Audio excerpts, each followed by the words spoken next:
Uh-oh, guess what day it is? It's Rave Day! It's Rave Day! It's Rave Day!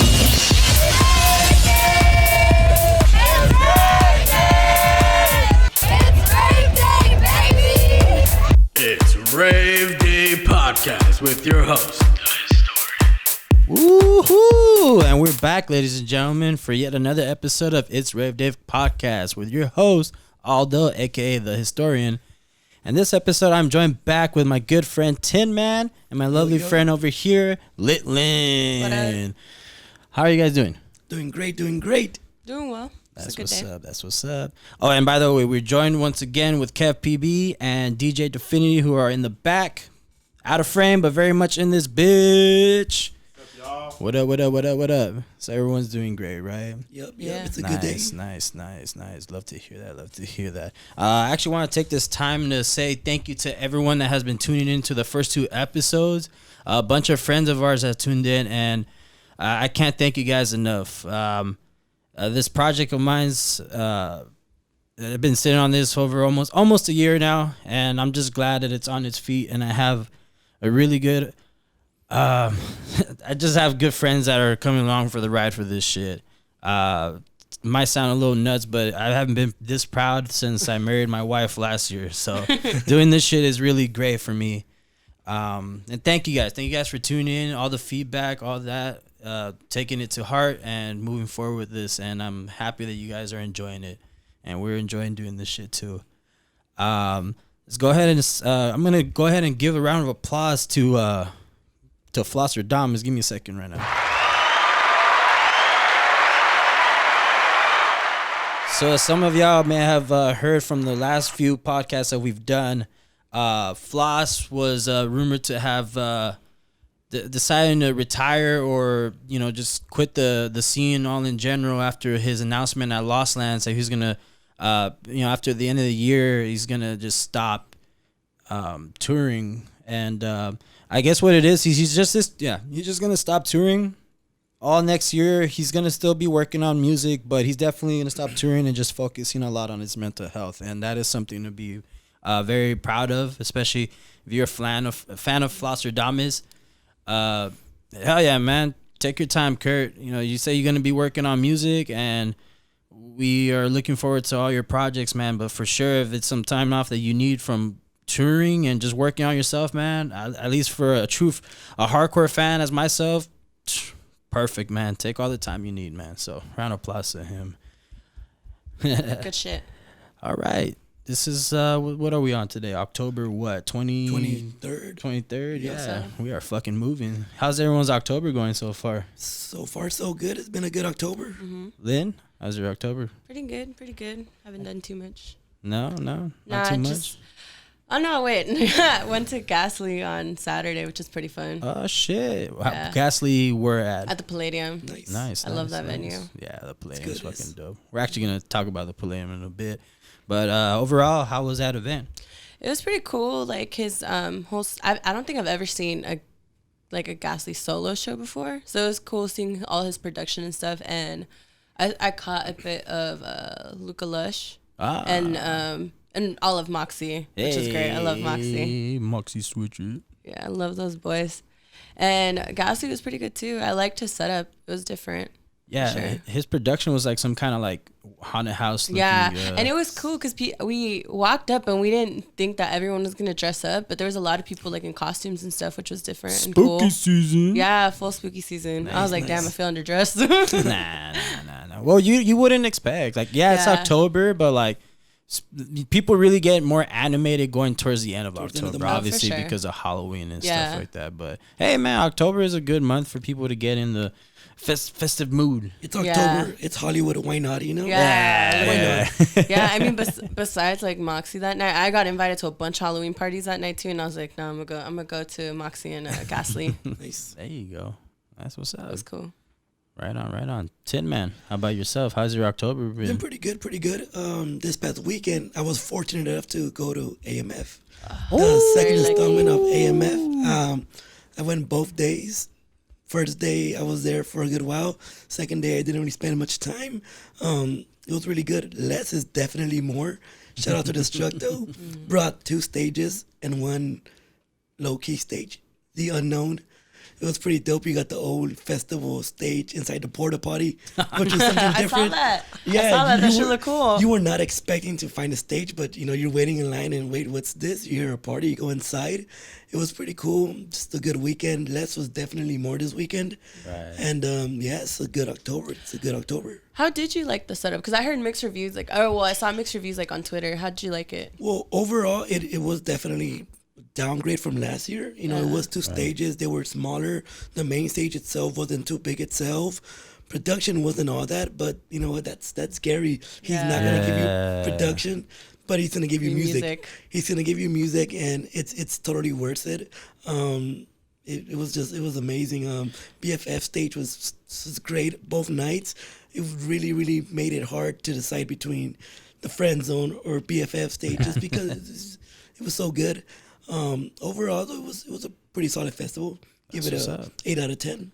Right on. Yeah, AMF is actually, those who don't know, Gary Richards, Destructo, he was the originator of the Hard events. So Hard Summer, Hard Day of the Dead. He was the one that curated those events. Holy Ship. And after his departure back in 2017, he ventured out into his new endeavor, and one of the new endeavors that was creating AMF. Correct. That was last year. He posted. He threw the first AMF back in August of last year, 2018. That one was 18 over event, and more, but definitely more kind of like a variety, right? Last variety. year it was like Gucci Man, More hip-hop. RL Grime, Yo Gotti, Jamie XX, Jenny Aiko, yeah. And then this year, it was more house and techno, and it was 21 plus. 21 plus, that was really cool. Sorry, little kids, we love you guys, but No AMF for you. yeah, yeah. The lineup was dope, man. I was talking to Lynn earlier that same day before she went. I wanted to go. She went out, and we were like, "Fuck, we want to go." Lineup was pretty good. Saturday you had Justice performing a DJ set. Idris Elba. Idris Elba. Goddamn. Volak. You have Phlegmatic Gods. Phlegmatic Dogs. And then Sunday, Black Coffee. Coffee. You had a really special back-to-back with MK and Diplo. Yep. DJ Harvey. Gene Ferris. Blondish. Yeah, how was Blondish? Oh man, Blondish was pretty good. First time seeing her, and it was pretty good. It was pretty amazing. It was perfect mood to go onto the Diplo back-to-back.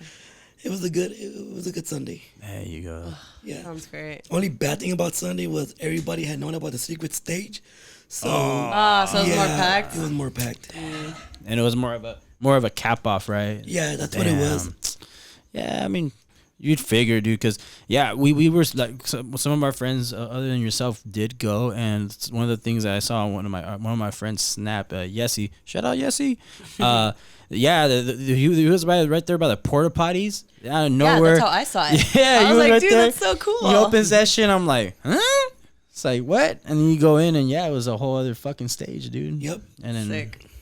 yeah, I guess people caught on to it, and Sunday was more packed than. Yeah, right? Sunday I believe it was Diplo with the Mike B back to back. In there, yeah. Fuck. And the bad thing was right after the Diplo back to back MK, he went over with Mike B, and there was no way of getting in. I saw the line, and I was like, nope, not gonna happen.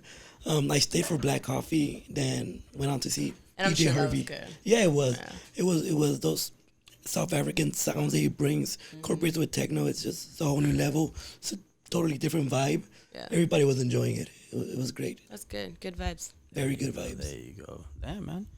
Good You weekend. had a pretty eventful Yeah. weekend. So far, my October, pretty quiet. Haven't done much. In the beginning of the month, I did go to Academy to watch Phase 1, which was pretty dope. Looks I so was good. Good. oh man, I was scared, man. Dub show, man. But no. Especially at Academy, because when it gets packed, it gets Oh, packed. it You're was like sardines in No, there. it was a sauna in there. It was I a bet, I fucking believe sauna, it. and It then gets so hot. my ass, and this is this is the only time I'll get in a mosh pit now. If I'm drunk as shit, Yep. and I got mad trash Honestly, before going same. in. That's honestly nowadays it's the only time I'll go in. It's the only time to I'm already do it. really drunk. But the good thing about Academy being 21 and over, like it's rowdy, but it's like collectively, not collectively. It's not like super rowdy, I guess. Yeah. I mean, it'll be at some moments. I mean, for the most part, I haven't had too many bad experiences at Academy when like everyone's super drunk. But I think I've had more where like bad experiences at Exchange, if anything. I don't know what it is about Exchange and Academy, but I like Academy more. They're both still really good. Exchange is really pretty, especially like when you first turn 21, you see it for the first time. But Academy, like considering how they've changed it from Create, a lot better. Yeah, Create was a fucking shit. I only went once. It was a shit show. Like and I was like, nope. It was super dark in there.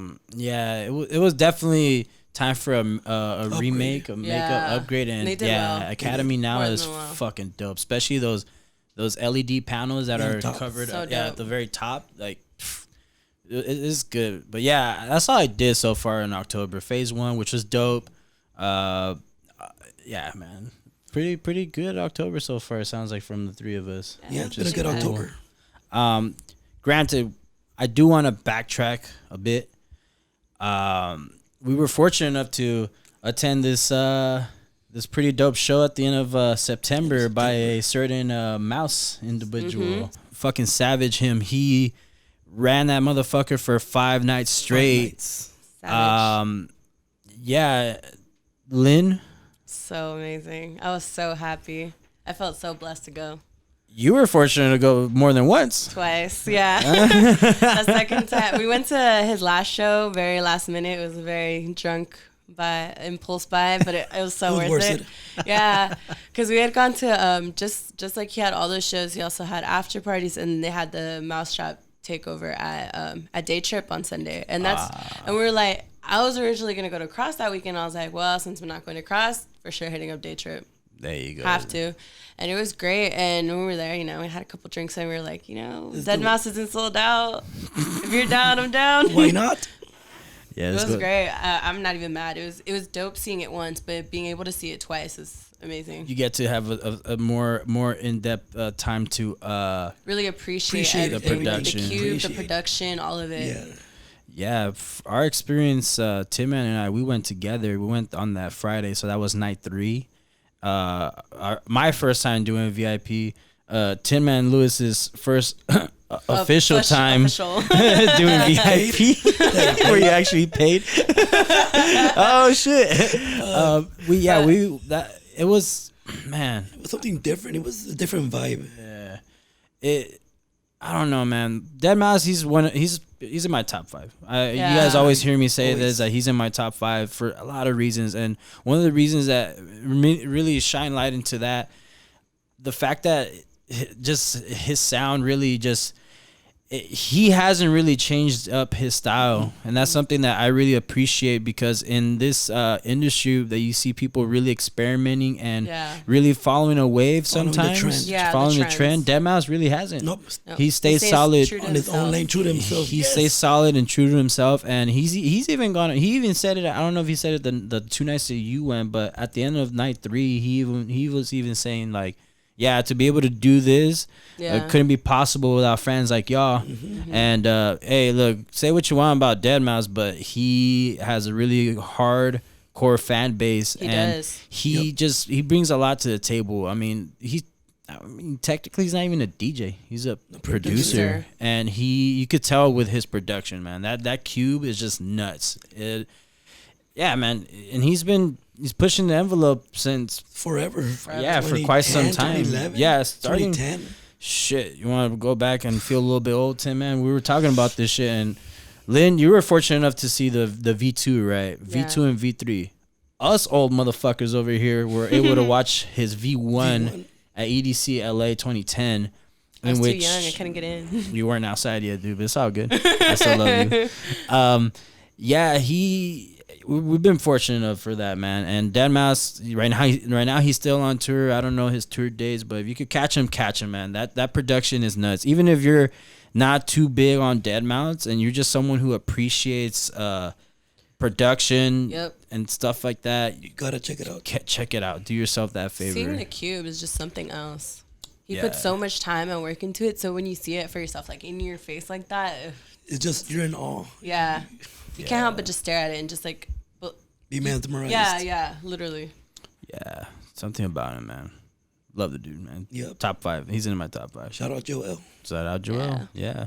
And did y'all see that funny shit he did? Like, I think on the second to last or on the last day of his Hollywood Palladium run where he was on the street and he posted it on Instagram. he was on the street and now we caught wind of this, Tim and I don't know if you did, Lynn, but when we were walking on the street, you see all those vendors outside. Yeah, they're always there for any Palladium show. Hey, I don't knock the hustle, but it was just hilarious because you just see Dead Mouse approach one of the vendors and they were just selling like bootleg shirts of his shit, and you just see Joel like, hey, how much? And he told him how much, and you just see Joel just buy the entire lot, all of them, bought all of them, and just gave them away.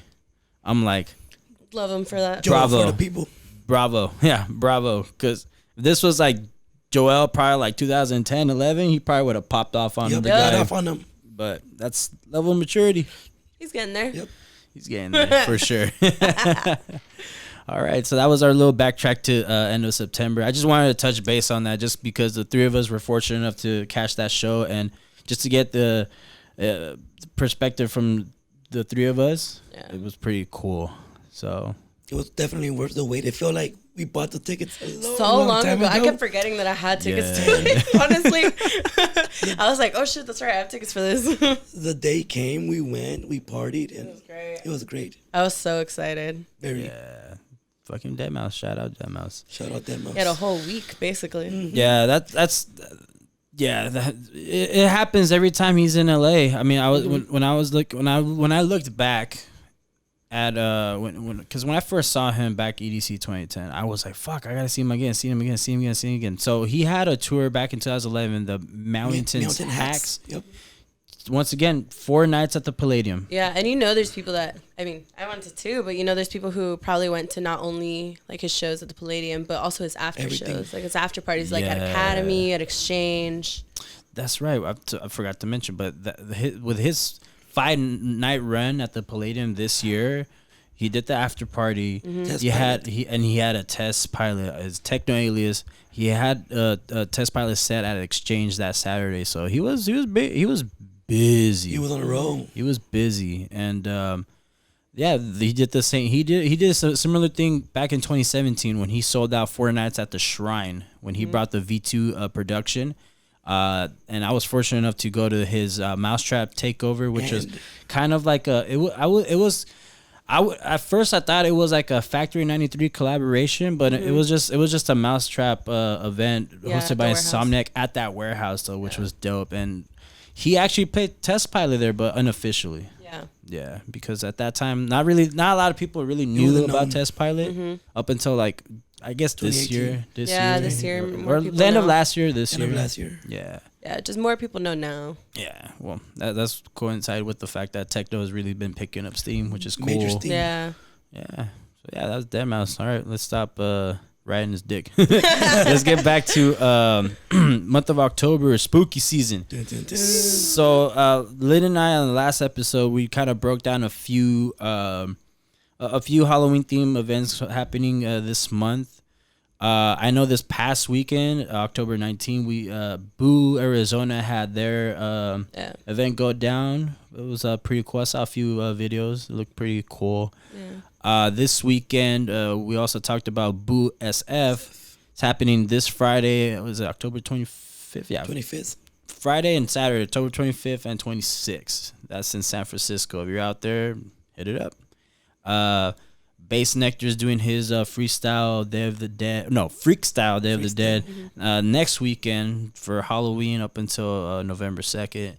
And this weekend coming up, on top of Boo SF, sorry about that. You gotta look, man. There's a shit ton of Halloween events. You got options. You got options, but right now we're gonna break down 3 of which we kind of like caught wind of. Like Tin Man said before we started recording, keeping it in the West Coast. USC Events, that's the event promotion up in up north in Washington. They're having Freak Night. Freak Night, which apparently is like the longest running Halloween event. I'm not really too sure when I was looking into it.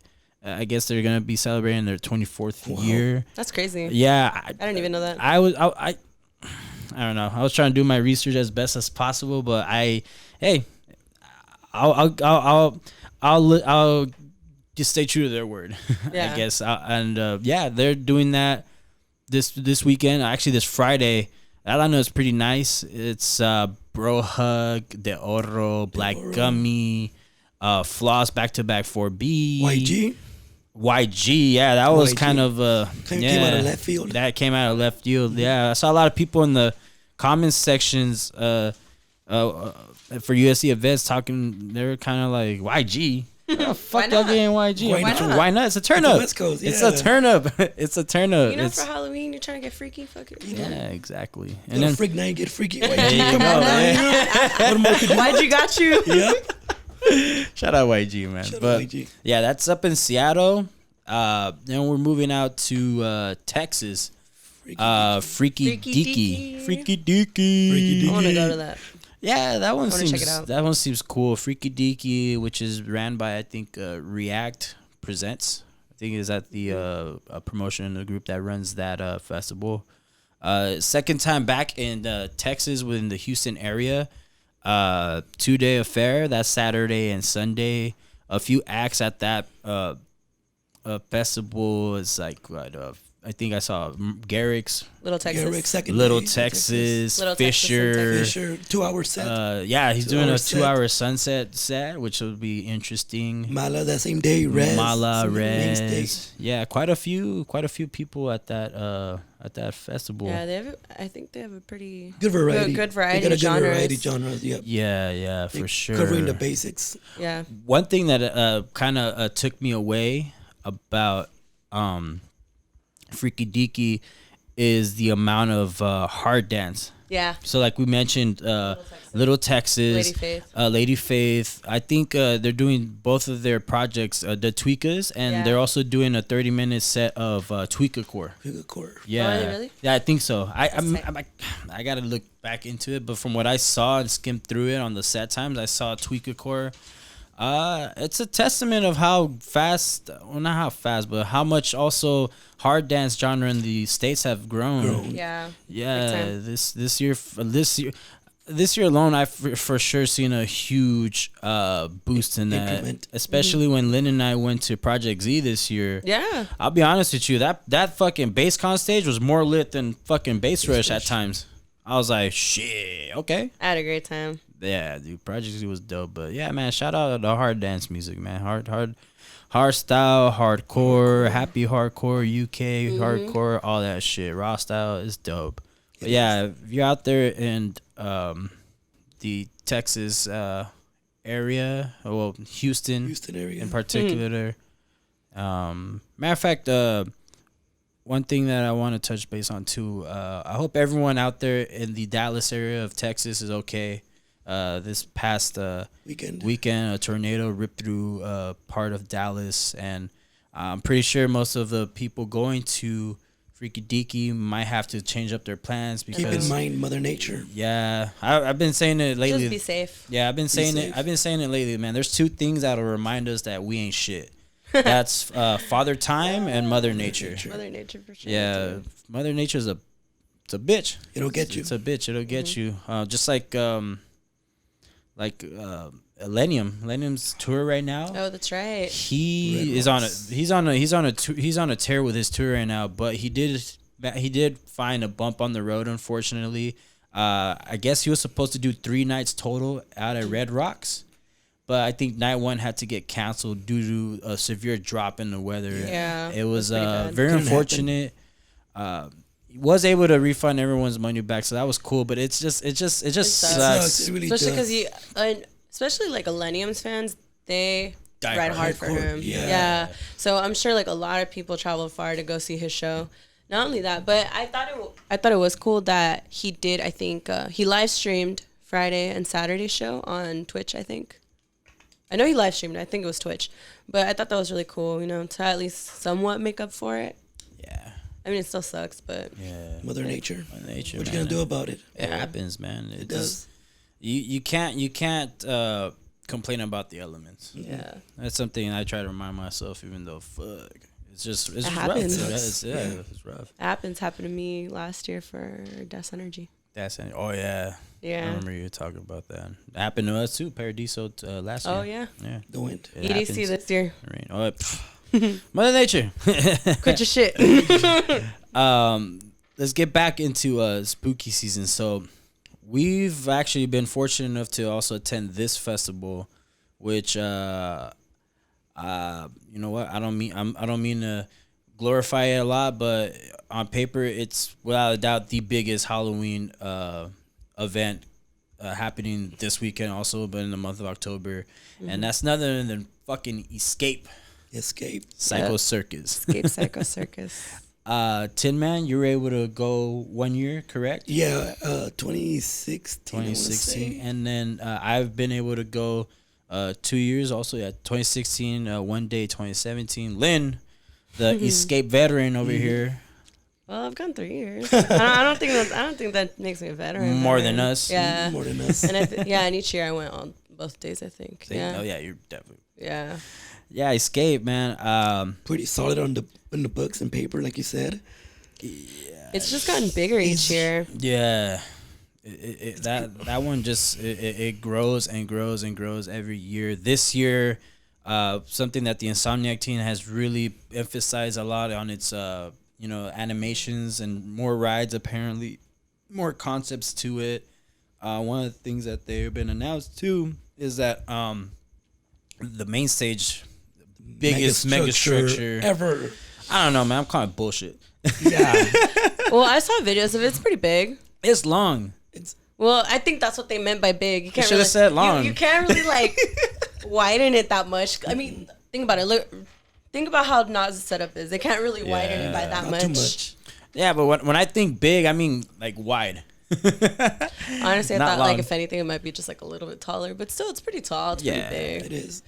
But I saw a funny meme about it where, how people in the back are just gonna be looking at it through binoculars to see the stage. So that's my problem. I feel like I look.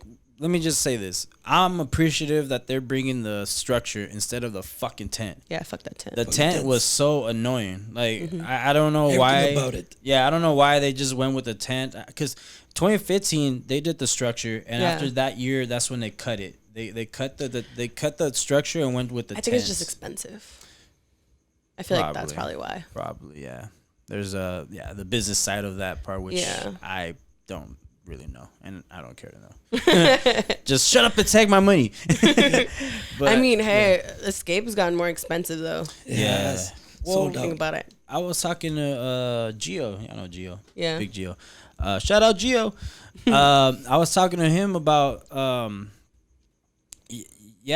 like when you look at Insomniac's events, I categorize them at which is the biggest draw for them. Definitely EDC is their given. biggest draw. Biggest. Then It's given. second, I would have to say Escape. Escape. Third, maybe would be Beyond, and then like fourth, fifth ish would be probably like Nocturnal, Countdown. Yeah. Those. Oh, EDC Orlando too. Well, what I mean by like the 5 major ones that Insomniac has really curated through the years, That's true. like their biggest Yeah, ones. yeah. Yeah. No, if we're talking overall shit. They have many. They have too Too many. many. Yeah, we Yes, could go on yes. for days. Yeah, Yeah. Project Z, Project Z. fucking NRG, all those ones that they throw. It's just it's a lot. But I mean by like the biggest ones that they are known Yeah. for. Yeah, Escape. and Escape. Escape yeah, for sure. I would for sure. I wouldn't. I wouldn't be surprised of how much the tickets have hiked up through the years. Yeah. Also because it's Halloween, people want to party. Yeah. You know. Everybody And- wants to party that weekend. Yeah, of course, and it's like one of the biggest things that they have out here for Halloween, and the lineups are always good. Always like for stacked. the most. Yeah. Well, for the most part, they're pretty good. Well, yeah, for the most part. Like this year's, Lynn and I, we talked about this. Like Factory 93. Factory poppin'. 93 for sure Upgraded is big time. fucking lit. Like if you're into house, techno, The B3. minimal, the B3B. Yeah, that Friday with that back with Nicole Mudabar, Paco Osuna. Paco Osuna, and The fire. Yeah, Dubfire. Dubfire. Yeah, that should be an interesting one. Yeah, man, Escape, man. It's It's funny, but Escape has really rose from the ashes of a big Halloween event from back in the day. You know what I'm talking about, Louis? Monster Massive. Monster Massive. Lynn, you were definitely not outside back then. No, I know. Like, I knew about it, though. Yeah. Yeah, I knew about it, but by the time I was out and about, It was non-existent Yep. at that point. Honorable mention, Hard Haunted Mansion 2. We'll get to that one for sure. Yeah. Halloween, man. It draws a lot of people out, man. I think that's probably why it's like a love-hate relationship with Escape. Like, don't get us wrong, we've had a great time with I've Escape. had a great time at Escape. It's always a blast, but granted that it is a quote-unquote Halloween turn-up. Yeah, for most. vibes are different. You get you definitely get the ratio of ravers and non-ravers is way off balance. Yeah, At least in my opinion. It is. And from what I 'cause see. in the since even last year, I saw people from like high school and stuff that I never thought raved. But they're there. Yeah, They're that there posted now. their tickets. I mean, no hate or anything. Like, good for you if you want to try it out. But it's just, I don't know, it's different. It's a little weird, Yeah. huh? Yeah. Yeah, I always laugh at the people that I knew from high school that back in high school would talk shit like, Now they're oh, cool. you're a raver, oh, you like that robot sound music, and then out of nowhere now, yo, bro, I mean, go to Escape. yeah, I was I'm pretty- like, dog, what the fuck? I was pretty lucky enough that for the most part in high school, most people that I hung out with, like, they were like doing little shuffle battles and like all that stuff. So it wasn't too bad. Like, I didn't get hate for it, but at the same time, like, I knew a lot of people that just didn't like listen it. to it, Yeah. and I didn't think would listen to it. And then now I see them at festivals, so it's a little different. It's a little weird. Yeah, different. What was that saying? Different. Different strokes for different folks. Yeah, there you go. Exactly. Yeah, but hey, that's Escape. It's for sure a Halloween turn up. Check out the art cars. Yes, definitely Definitely. check out the art cars. Some one of the things that you don't see on the like official Cool. set times that they post like on their Instagram pages, but you do see on like their Insomniac app or whatever. Art cars. Definitely hit up the art cars. When is it that Space Yacht's taking Both over? days. Both days. Yeah. Oh, So the first day it's a house and tech, a tech house like vibe, I think they said, and then the second day it's gonna be like bass and dub. Bass? Yeah. that evens it out. does. Granted, Yeah. that Friday at Escape, Bass Rush is hosting the stage and Bass Con is hosting a stage. So yeah, if you're into really heavy bass, that Friday Bass Con is hosting the stage, more on the hard dance genre, and Bass Rush more onto the bass dubstep genre. So I can see as to why it's a perfect balance, and the Space Out will curate a more bass oriented Saturday for people that want their bass fixed. So that's pretty cool. Yeah, and you never know who they bring out. They have pretty good connects. Good friends. Yeah. Yeah, they've had, like, if you've anywhere that's been to Space Yacht, like, you never know who they can bring out. Exactly. So it's exciting. Check it out for sure. Yeah. So yeah, look, man, wherever Halloween event you decide to do this weekend, have fun and be safe. Responsible. Be responsible. Yes. Know your limits. Don't be that guy. Don't be that girl. Yeah, don't be that Yeah. guy, don't be that girl. And just keep it plur. Keep it plur. You know, just be Say excuse me. Yeah. Yes. Say excuse me. Oh, especially and wear going through deodorant. Please Yes. don't be that person. Please don't be that person. Yeah, I mean, we were right now just talking about at least I find it funny like people from high school going to these events and shit like that, Yeah. The other crowds. and the other crowds. It's funny, but we recently got a little backlash from someone outside of our culture, in terms of in terms of DJs just being on stage, just pressing buttons. For those of you that don't know what we're talking about the co-owner and co-founder of Rolling Loud. He recently had some choice of words about DJs within our rave culture, stating shit like, oh yeah, the reason why you guys need so much production is because you guys got someone just pressing buttons on stage and blah blah blah, this and that. And he goes on a tangent to say, yeah, Rolling Loud's been around for only 5 years and we've done this and that and blah blah blah. Just pretty much just sucking his own dick, pretty much, and just bashing us ravers. it's in poor taste, in my opinion. Granted, the reason why he got into that was because of a post of like someone was like comparing like EDC and Tomorrowland and like all those festivals something not EDC. Like that. They were comparing like it was kind of like, you know, those little like, oh, this person said this and then this person said hold my beer kind of like thing. So it was like, oh yeah, Coachella and Rolling Loud, oh, best festivals in the world, blah blah blah, and then like hold my beer. Yeah, the rave scene, hold my beer. Look, it's to each their own. Everyone has their own likings to certain music. I know all of us here love, for lack of better words, EDM. Yeah. And we love everything that has to do with the rave culture. It's just his statements were just pretty stupid. Granted that you've been around for 5 years and you've had this success, but your market is different. Your market is more hip hop oriented, which is more it's taken in better by the masses than electronic dance music. We still have the stigma of people saying, "Oh, you go to raves? Oh, all people do there is just take drugs and walk around half naked and blah blah blah." Watching some of it's true, but not all of it. But not all of it. Not all of it. You could say that to a bunch of things. You could say that. You could say it about. I mean, either way, like there's videos of people being all fucked up at raves. There's people being all fucked up at festivals like Rolling Loud. Like it could be either way. Anywhere. It's just at the same time I do understand them. I don't think it's fair to be comparing festivals like that. True. Because like, you know, when Coachella's lineup comes around, people do the same thing. Like, oh, Coachella, EDC, whatever. At the same time, as I don't know. Personally, I think like as a business owner, he probably just should have just left it alone. Yeah, especially since he's in partnership with Insomniac Events. Like the only reason why he's able to pull off his 2 renditions of Rolling Loud out here in the Bay and in LA is because of Insomniac. Yeah, if people don't know, like Insomniac co-owns, right? They're in joint partnership. Yeah, there you go. And you could tell. Look at the production of Rolling Loud in the West Coast. It's because of Insomniac. So for him to go and have those poor taste of words, he just looks stupid because even in some tweets, he was walking back some of his statement. He just looks stupid as hell. He looks stupid as hell. Poor choice of word.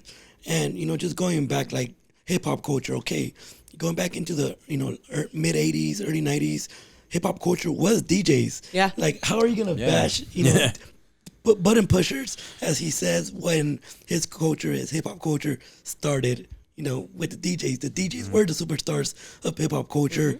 And, you know, you don't see them as much now. They don't get as much shine as they used to, but they were a big part of it. You know, it's just... That's because now they glorify the wordsmith, the MC. The MC. Yeah.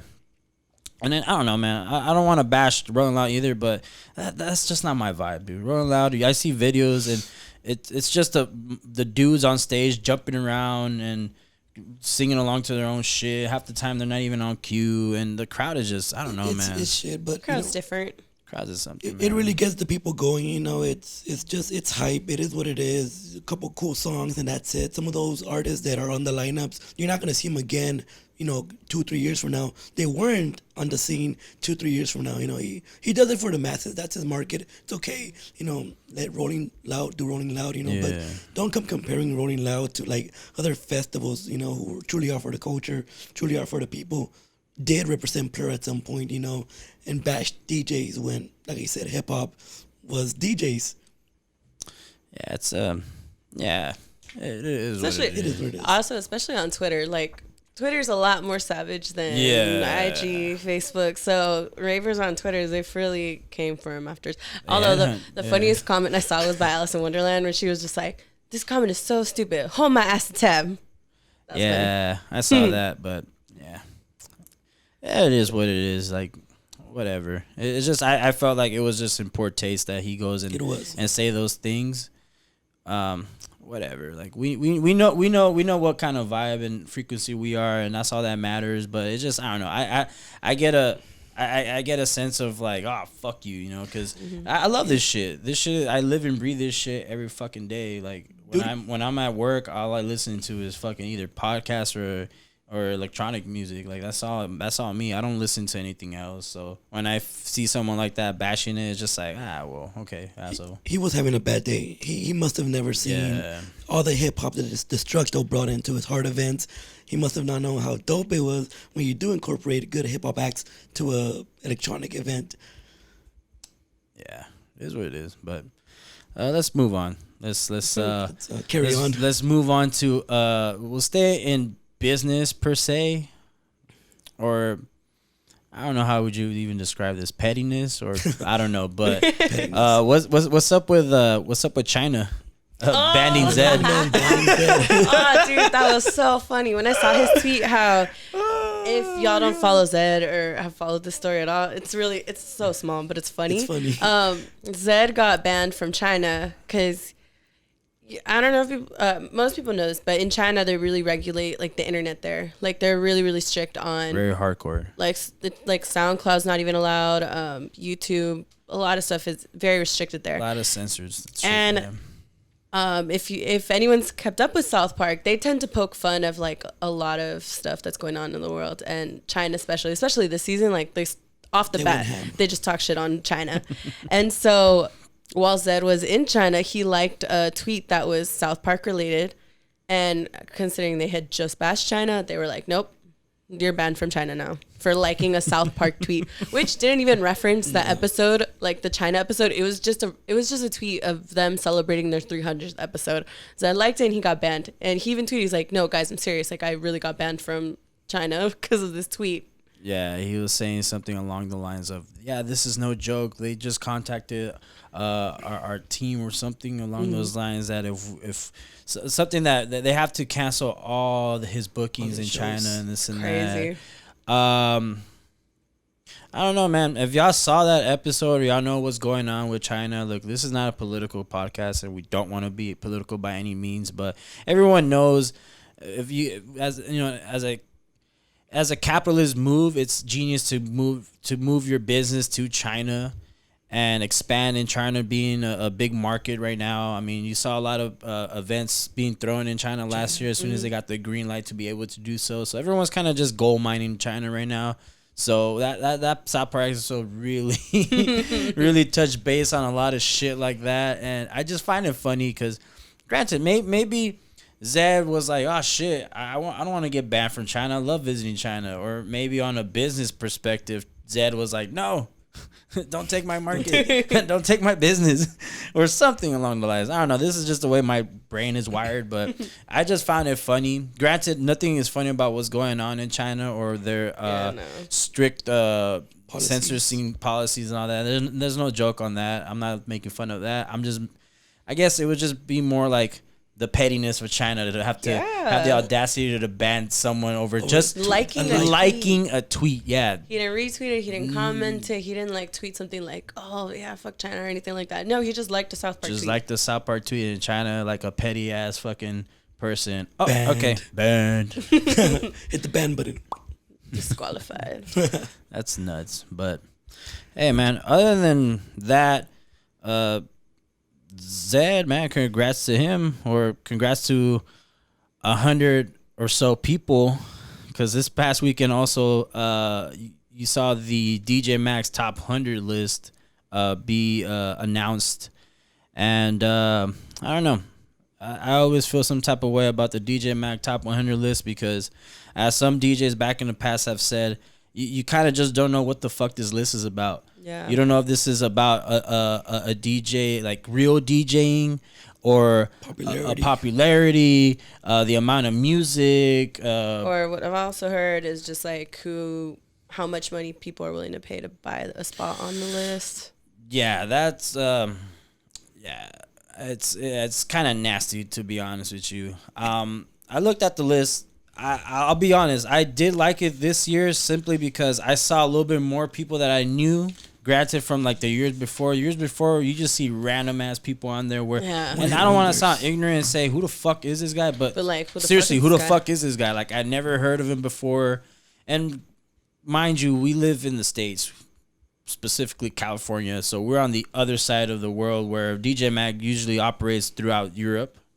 So maybe, I don't know, Think it's a little bit biased? It is. It definitely is. Yeah. Well, look, I'm gonna read off a few people that I saw on this list that I do know, and I do want to congratulate for. So one of the things that I noticed on the list is like new entries, place climbers. But like place climbers, they mean people who have moved up the list, and like the highest genre. So for a new entry, I saw Solardo, Charlie DeWeet, Elenium, and Fisher.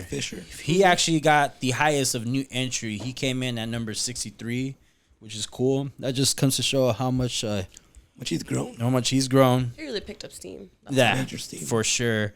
And then you see other climbers, like people that have moved up in a position. You see like the Tuicas, the Oro, Nina Kravis.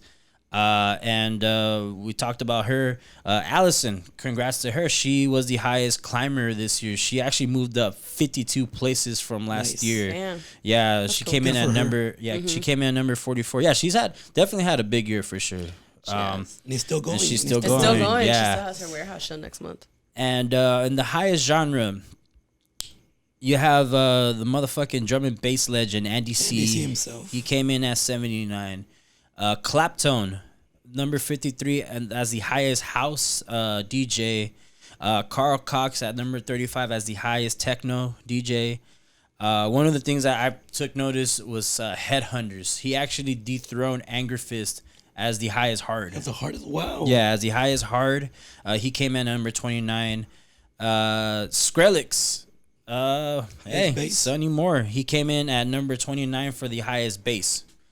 Don Diablo at number 6 for highest future house, and then Armin, shout out to Armin van Buren, number 4 with the highest in the trance genre. And then you have other noticeable people that are in the top 100. You got Yellow Claw at 77, Deadmau5, which Deadmau5 at 71, Diplo 67, Alesso 61, Zedd at 50. And then you get in the top 10. Dun, dun, dun. Yeah. Drum roll. I think this is the drum roll. Oh. that kind of describes the top 10. Let's do that. Top 10. The top DJ 10. Mag. The top fucking 10. At number 10. And I don't mean to bash these artists. It's just that, I don't know. It makes me question the DJ Mag top 100. Yeah, it really what are they makes basing me, it on? Yeah, it really makes me question it. So you get Steve Aoki at number 10. Afrojack at 9. Tiesto at 8. Oliver Heldens at 7. As I mentioned, Don Diablo at 6. Got Marshmello at 5. Armin at 4. David Guetta at 3. And the top 2, and getting dethroned from last year, was Martin Garrix at number 2. And then you get number 1, Demetrius Vegas and Like Mike. Again. Yeah, for the second time within the last 4 or 5 years. Yeah. I don't mean to come off as a hater, but I'm gonna hate a little bit. Look, back when Demetrius Vegas and Like Mike won the DJ Mag Top 100 at number 1, that was year 2015 that they won that shit. 15, 16. All right. Around there. I don't understand how the top 100 DJ, the number 1 top 100 DJs, can't sell out the Hollywood Palladium. They couldn't. I mean, they did, but literally they sold it out right on the last day that they were about to perform. Mm-hmm. That was I think in February, sometime. No, not February. 2016, sometime in 2016. I mean, to be fair, Yeah. certain artists are bigger Worldwide, outside. yeah. Yeah. I guess, but I don't know. From where I'm standing, seeing it, like, come on, you have Deadmau5 at what, 71? I know. Someone who sold out, like we talked before, sold All out the his shows. Palladium, 5 nights of them. And Like- I think he also sold out like his after shows too. After shows. Like, pretty sure. Like even the Test Pilot one, the one at Academy. And like you said, Lynn, yeah, maybe these artists that are on the top 10 are bigger outside in the world, but I Yeah. don't know. It doesn't man. add up. It just. I don't know. I just really want to know like the little formula behind all of this.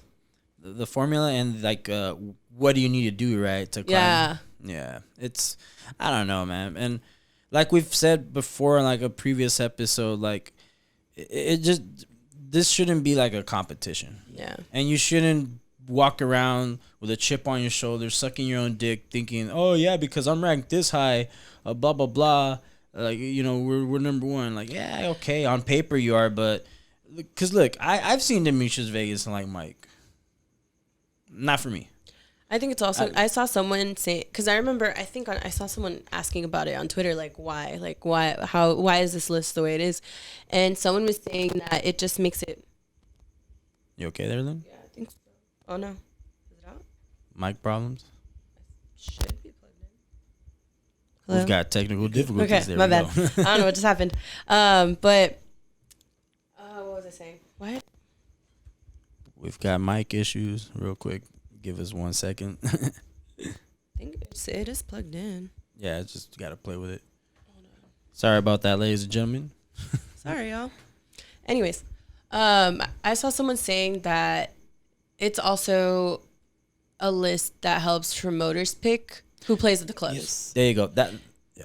And that's why some people are like, oh, they buy their way on those lists or to rank up higher, because the club promoters are going to book the ones that are higher on that list. And it's going to help them decide like who's going to be playing at the clubs like next year and this year or whatever. But I don't know. It's just kind of weird. Because if you really think about it, a lot of those artists are playing the clubs. Yeah. Yeah. Yeah, in the business standpoint, I think this is why I hate the top 100, because what you're doing, you're essentially limiting out certain artists that you know for sure could kill it more than these guys. A lot. In my opinion. This is just my opinion. Take it with a, grain of salt, but it's just, I don't know. I feel like it's just, this list is just, I don't know. It's just nasty. It's not fair. It's not. Yeah, it's not fair. The smaller guys who are putting in work. Like, one thing that, yeah, exactly. I was thinking, what can DJ Mag do to better this list? And one of the things that I was thinking of, which I probably shouldn't say this on the podcast because I'm throwing ideas out, but I was thinking maybe they should do like, and maybe they already do this, but they should do like categorize it between like the parts of the world. So like make definitely. A DJ Mag Top 100 North America. Definitely. Mm-hmm. And then you do like a DJ Mag Top 100 like Asia or something like that in those lines. There are a ton of artists that aren't that big out here, but are bigger like in Asia or even on the East Coast of the U.S. There's artists that will sell out crowds there, but not out here. Exactly. So I don't know. I really don't know what can be done, but all I'm gonna just end with this is that, like I said before, this isn't a competition, but it's just not right. I feel like it's not right. That's why you had Dylan Francis pop off. I was about to say, like, whenever I think of the list, I just think about that video like, y'all can look it up, but Dylan Francis went off about the list one year. I think, like, 2 years ago? I believe 3 so. years ago? 3 years ago. And everything that he said is pretty accurate. And it pretty much is how a lot of people feel when it comes to the list. From what I've seen too, because every time the list drops, I always see people go off on Twitter or on IG in the comments like about it. Yeah, man, something about lists, man. It's not good. It also just kind of like it just kind of puts you in a box too, and it's like it makes you feel like, well, most artists for the most part they know that like whatever, my work is my work. People don't like it, whatever. But at the same time, it does kind of put some artists down in a way. It does. Definitely does, and that's I think why I don't think it's just, I don't know. The right people do not get their shine, and it's not good. Mm-hmm. Yeah, well, it is what it is, I guess. Until next year, we'll see what happens. But yeah, I do. Let's leave on a positive note. I do want to congratulate those people that did make it on the list, especially Allison, Fisher, Elenium. Yeah, man, good for y'all. Good for y'all, man. Stuff. I'll give you a round plus to those people who fucking deserve it, man, because y'all work way too fucking hard and do a lot for this culture.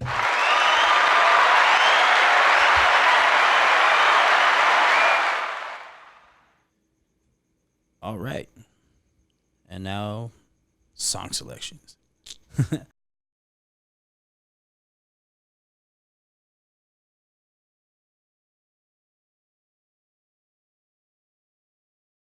I don't know. I've been revisiting old tracks The like an classics. old piece of shit that I am. But it's just funny. Oftentimes, and this is something that I heard on Willie Joy's podcast. I think he was interviewing Getter, where he was talking about how there's something that music does to people that when you listen to a certain track that hits you some type of way at a certain point in your time, a certain point in your life, it's just hard for you not to revisit that time period as far as music. Yeah. And I think it's another reason as to why people sometimes like, fuck, man, wish I missed this, I missed that. But I don't think they necessarily like for example, like I sometimes go on and saying like, dude, I'm tired of rhythm. Like this shit needs to blow over. But I say this now, and I know like in a few years when rhythm really does blow over, I'm be like, fuck, I miss rhythm. Yeah, I did that with fucking Big Room House. I was like, man, fuck Big Room House. I'm done with this shit. Now I'm like, damn, I miss Big Room House. Yeah.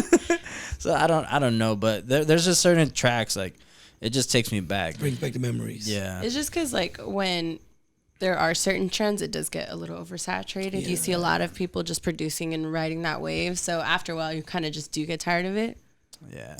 But there are certain tracks that will forever be classics in those certain genres.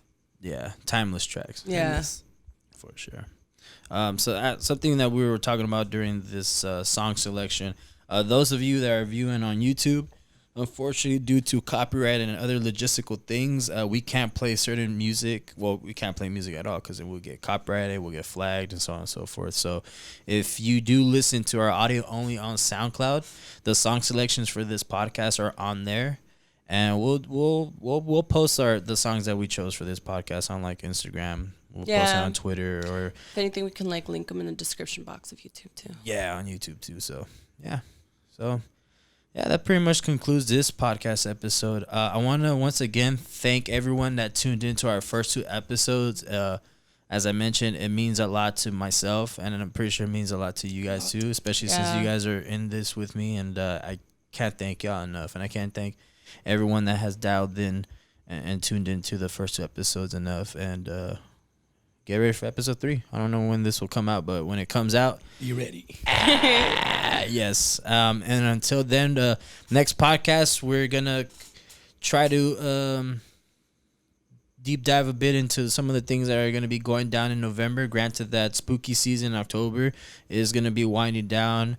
Matter of fact, we'll conclude the spooky season breakdown with our event. takeaway of Escape, because this is happening this weekend, as mentioned, just like a bunch of other Halloween events. But one that we're going to, and we've been really anticipating, Hard Day of the Dead. Yeah. We're gonna deep dive into that, and so yeah, as mentioned before, whatever you guys do this Halloween weekend, have fun, be safe, take care, Responsible. be Drink responsible, water. drink lots of water, plurt, look out for one another, be nice, say excuse me, all that cool shit. Anything y'all want to add before we end this? Just if anybody has any comments about what we talked about, talk about it in the comments. Discuss. Comments. I mean, this is just a conversation between us that we have anyways, like whenever we see topics like this, but it's cool to see what other people's perspectives are on what we talked about. So share your thoughts. Comments, It's questions. always cool to see. Definitely. All right, y'all. Until then, be safe, y'all. Uh-oh. Guess what day it is? It's Rave Day! It's Rave Day! It's Rave Day!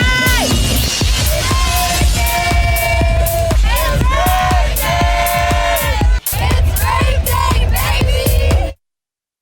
So as they say in Canada, peace out.